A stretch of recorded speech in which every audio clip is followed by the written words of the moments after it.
الفيديو اللي فات عمل جدل كبير وجات لي أسئلة كتير، من ضمنها السؤال ده. ناس كتير باصة للاستقلالية من منظور ضيق، تانل فيجن، يعني بتبقى شايفة البقرة لكن مش شايفة الصورة كاملة.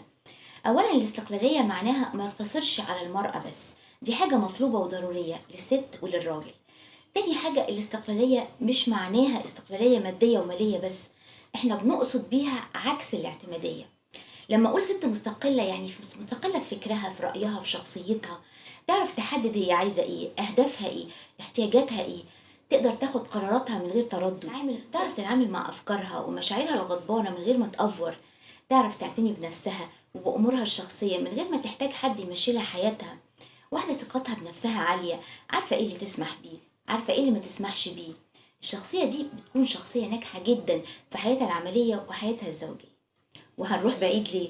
أم المؤمنين عائشة رضي الله عنها كان عندها استقلالية في الفكر ورجاحة العقل وأخذ قرارات. كانت بتدرس علوم مختلفة غير دراستها لأمور الدين والفقه، وكانت بتدرسهم. وكان أكبر فقهاء الصحابة بيرجعوا لها في أكبر المعضلات، وكانوا بيلاقوا عندها الإجابات.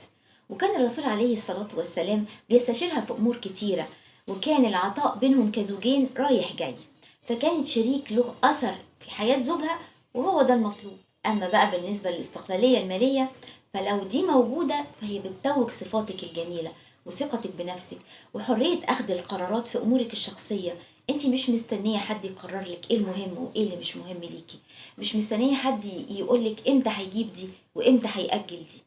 قدوتنا أم المؤمنين السيدة خديجة رضي الله عنها كانت صاحبة تجارة وأموال وبتدير أعمالها بكفاءة عالية. هل استقلاليتها منعتها من إنها تكون زوجة محبة عطوفة ساندة لزوجها وداعمة له؟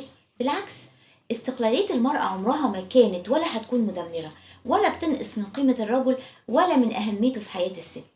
خلينا نعيد التسمية، خلينا نسميها اكتمال نمو ونضج الشخصية، ودي مطلوبة زي ما قلنا للراجل وللست. المرة الجاية إن شاء الله هكلمكم عن الشخصية الغير مستقلة، وإزاي حياتها بتكون متعطلة وعلاقاتها بتكون متدمرة. وأشوفكم على خير.